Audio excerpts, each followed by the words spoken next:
Welcome back, students, to another part of social science class, standard 7, lesson number 4.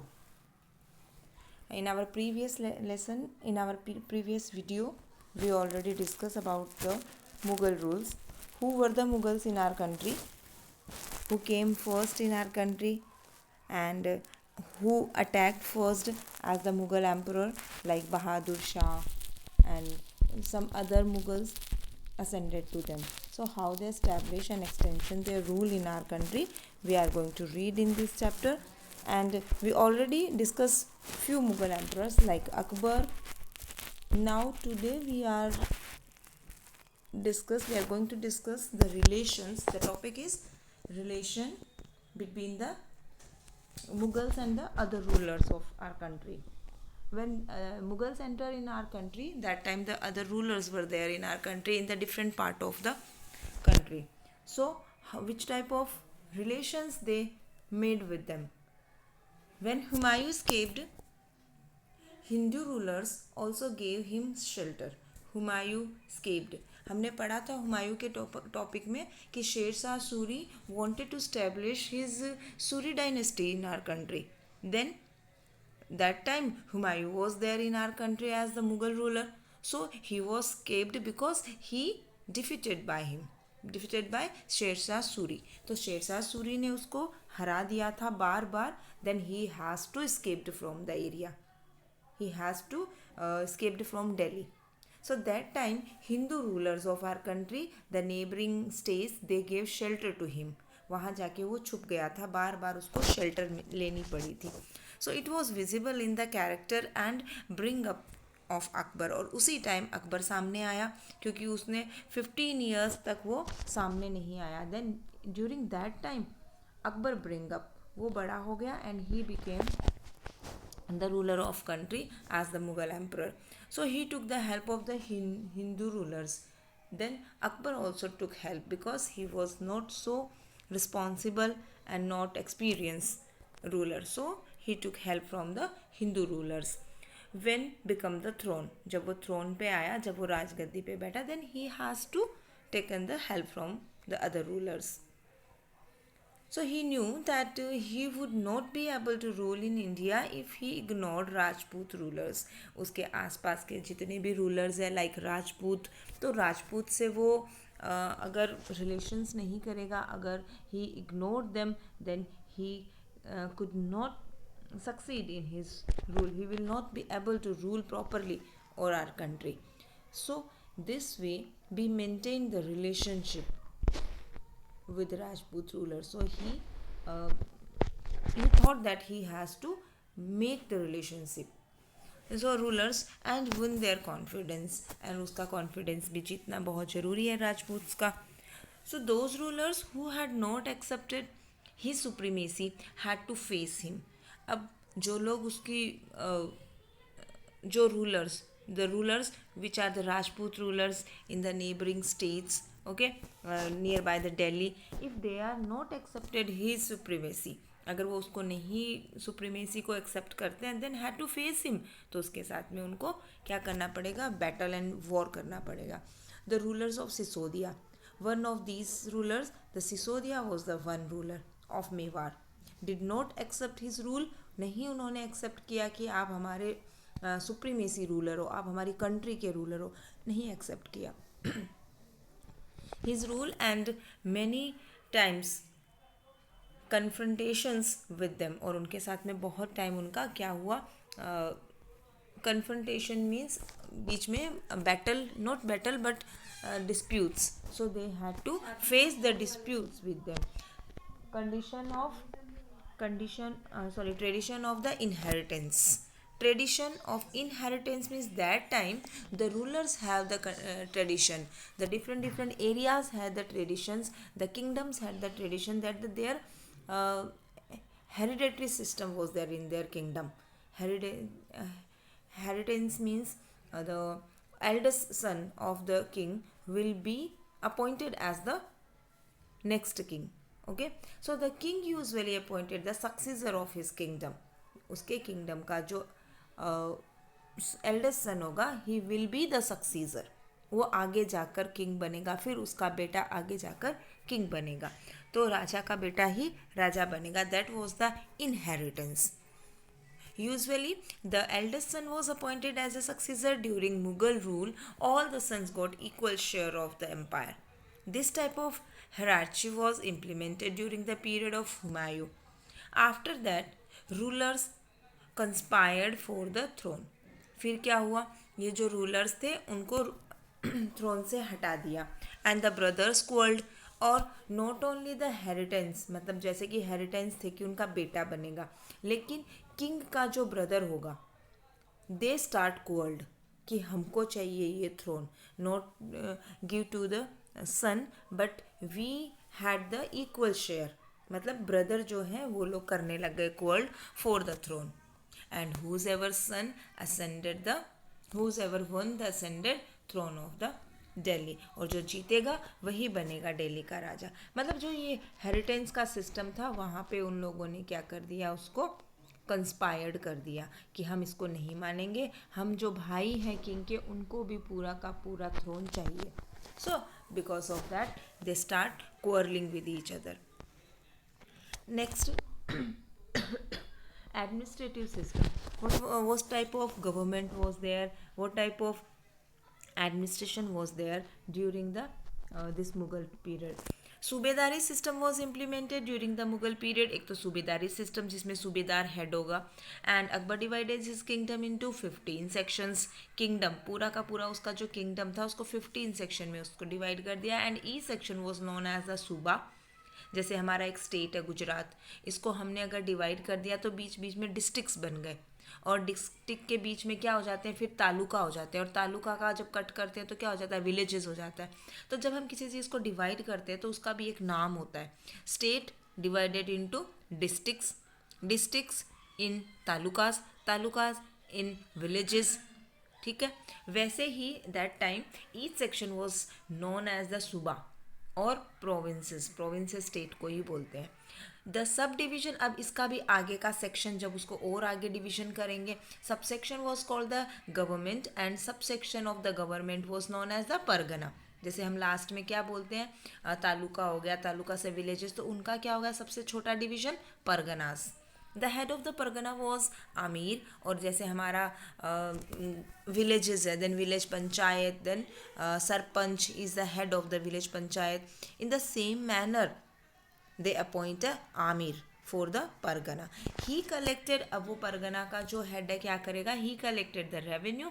And there were gram panchayat in villages. Same जैसे कि हमारे ग्राम पंचायत होती है तो वहाँ पे भी क्या थी, gram panchayat. The head was known as, अब ग्राम पंचायत का हेड उस टाइम क्या होता था, पटेल, चौधरी, ये मुकदम etcetera. Thus, during that time, various executives were appointed. और भी बहुत सारे executives, मतलब जो काम करने वाले हैं उनको अपॉइंट किया गया. During Akbar's reign, pilgrim tax was levied. Pilgrim tax. Pilgrim tax मतलब जब भी हम लोग pilgrimage सेंटर जाते हैं, लाइक मक्का, मदीना, राइट, या हरिद्वार, ओके, या Kedarnath, Badrinath, these all are the pilgrims. When we are going that pilgrims places, then we have to pay some taxes. तो उस टाइम अकबर ने इन सब को लीव कर दिया था, रिमूव कर दिया कि चलो आपका फ्री है ये pilgrims. Okay, so there were huge crowd in the pilgrim centre as it become the tax free. क्योंकि ये क्या बन गया था, टैक्स फ्री, तो वहाँ पे बहुत ज़्यादा भीड़ होने लग गई. Akbar was considered to be the most tolerant and the benevolent king. और इससे पता चलता है कि वो बहुत ही टॉलरेंट और बेनिवोलेंट किंग था.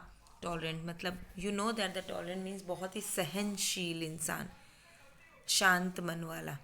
बेनिवोलेंट मीन्स काइंड, दयालु टाइप का इंसान. Okay, so among the Mughal emperor, Mughal rulers, he regularly attended the religious meets in the prayer hall at Sikri. He was called the discussion, it was called the discussion hall. ये जो सिकरी का hall है उसको discussion hall बोलते थे, जहाँ पे वो लोग अपने धर्म के लोगों से मिलके डिस्कस करते थे. Also as the discuss religious matters there, representatives from all religious religions attended the meeting. सारे रिलीजन के लोग इसको अटेंड कर सकते थे. The royal court was adorned by the scholars. So royal courts, royal court means Akbar का जो main court था. It was adorned by the scholars. बहुत सारे स्कॉलर्स थे वहाँ पे, बड़े बड़े विद्वान लोग. Scholars like the revenue minister. कौन कौन? Revenue minister Todarmal. अब आपको शायद पता ही होगा, I know that you know about the 9 James of the Akbar's court. तो अब हम यहाँ पे उसके वही फेमस अडॉन स्कॉलर्स की बात करें तो उनमें से पहले कौन था? टोडरमल, राइट. मान सिंह. बहुत सारे लोगों के नाम तो आप जानते हो, and some are we don't know about them, so we will read and underline in this paragraph. Who were the 9 gems and the famous adorn gems और the famous persons of the Akbar's court. The leader of दक्ष army. ये जो मान सिंह है वो दक्ष army का leader था. And historian and the writer of the Ain Akbari. Akbar के नाम से उसने बुक लिखी थी, वो कौन है? एंड अकबरनामा लिखा था Abul Fazal. The name is Abul Fazal. So Todarmal, Man Singh, Abul Fazal. The famous singer Tansen. Tansen we know. The clever and the jolly Mulla. Dopiaza. एक मुल्ला था उनमें. मुल्ला लाइक अ जज ही होता है मुल्ला, जिसके पास में हम लोग जजमेंट के लिए जाते हैं. He was jolly. Jolly means बहुत ही जो कि बहुत हैप्पी लाइक पर्सन होता है, जॉली मूड का पर्सन होता है. लाइक क्लेवर भी. एंड ट्रिकस्टर मतलब जो ट्रिक्स खेलता है किसी के साथ में, चालाकी करता है. And the quick witted.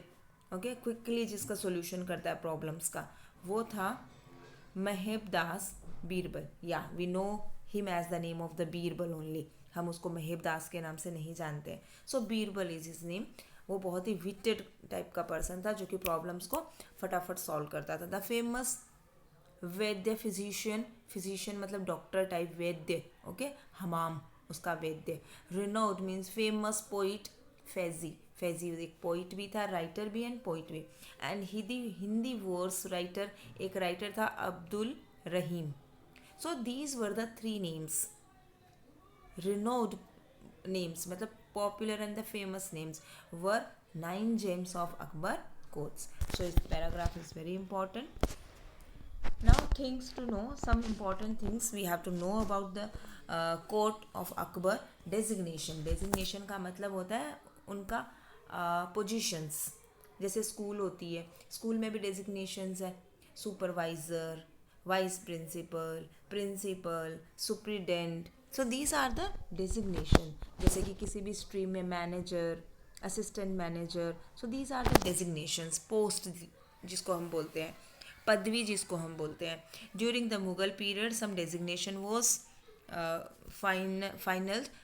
It was Diwan. एक दीवान है, बख्शी है, सदरा है, काजी. So Diwan means head of revenue department, Bakshi means head of the finance department जो finance संभालेगा. Sadra means vigilance officer who looks after the religious domains, जो religion के काम को देखेगा. काजी. काजी का नाम हम सुनते हैं कि वो लोग काजी के पास जाते हैं अपने फैसले को लेकर. सो जज, ओके, जजमेंट के लिए. फंजदार head of the government. Kotwal executive looks after the law and the orders. जैसे कि हमारे पुलिस होती है जो हमारी लॉ एंड ऑर्डर को मेंटेन करती है. एंड मीर बहर collector and the collector of the tax at port. Octroi. Octroi means like just like the taxes जो कि गुड्स पे टैक्सेस लगते हैं. एंड सेनापति the leader of the royal army. So these are the famous post, okay, designation. Next topic is reform by Sher Shah Suri. So when Humayun was left for the 15 years, when he ran away, when he escaped from his kingdom for the 15 years or for fixed time, during that time Sher Shah Suri established his Suri kingdom. Okay? So what he did for his kingdom? So Sher Shah rule for the 5 years over Delhi. 5 साल तक उसने अच्छे से rule किया. He introduce many reform in this short span. Short span means छोटे से period में उसने बहुत सारे रिफॉर्म्स के काम किए. Shershah is well known as a reformer, then a warrior भी था और रिफॉर्मर भी था. He had prepare the table for the collections of the revenue. उसने रेवेन्यू कलेक्शन का एक अच्छा रूल बनाया based on the type of the land and the productions. अगर प्रोडक्शन ज़्यादा है तो ज़्यादा रेवेन्यू, कम है तो कम revenue. In a systematic manner he made the table and with the help of the Todermal helped him. Akbar had followed the same method और अकबर को उसका मेथड अच्छा लगा, तो जब हुमायूं के बाद में अकबर किंग बना तो उसने शेरशाह को फॉलो किया. Followed the same methods of the revenue collection. He removed octroi. Octroi means taxes over the goods for the free. किस पे से हटा दिया उसने? Free transportation. ऑक्ट्रॉय मीन्स जब हम यहाँ से वहाँ सामान भेजते हैं तो उस पर हमको ट्रांसपोर्टेशन टैक्स देना पड़ता है, लेकिन अकबर ने वो हटा दिया था क्योंकि शेरशाह सूरी ने ऐसा सेटअप किया.